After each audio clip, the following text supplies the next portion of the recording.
আসসালামু আলাইকুম ভাবি, কেমন আছেন? ওয়ালাইকুম আসসালাম। আলহামদুলিল্লাহ ভালো। তুমি কেমন আছো? রাদিয়া, তুমি কেমন আছো? আলহামদুলিল্লাহ মামি, ভালো। আদিবা কোথায়? আদিবা আদিবা তো প্রাইভেটে গেছে, এক্ষুনি এসে পড়বে। আসো আসো, ভিতরে আসো।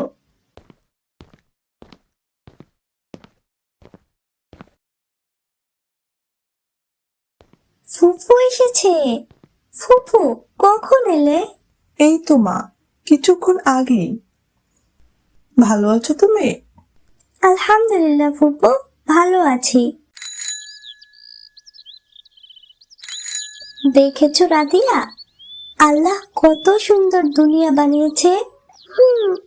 তোমাদের মহল্লাটা খুব সুন্দর। হঠাৎ খেলতে খেলতে রাদিয়া দেখে একটা গাছের নিচে ছোট্ট এক চড়ুই পাখি মাটিতে পড়ে আছে।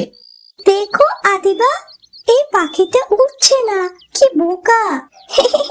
ওকে একটা লাঠি দিয়ে আঘাত করি, দেখবে উঠে দৌড়ে পালাবে।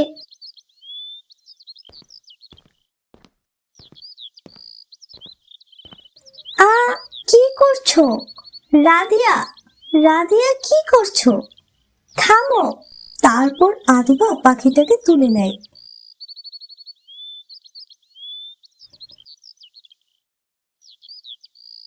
যে দয়া করে, আল্লাহ তার উপর দয়া করেন। তারা পাখিটাকে বাসায় নিয়ে যায়। ও কি খুব অসুস্থ?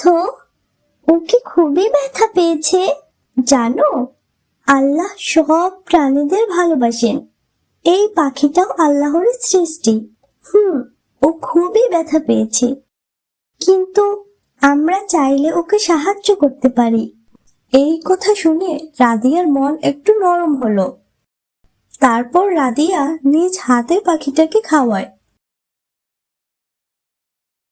কয়েকদিনের ভিতরে পাখিটা সুস্থ হয়ে যায়।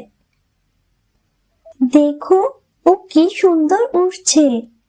আল্লাহর রহমতে ও এখন সুস্থ। চলো, আমরা ওকে ছেড়ে দিয়ে আসি। ওর জন্য খুবই মায়া হচ্ছে আমার। ওকে কি আমি রেখে দিতে পারি না, আমার বন্ধু হিসাবে?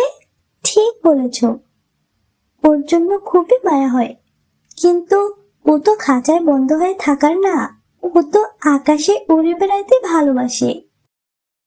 তারপর তারা পাখিটাকে ছেড়ে দিতে যায়।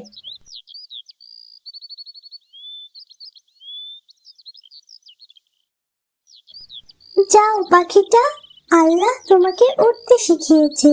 পাখিটা উড়ে যায়।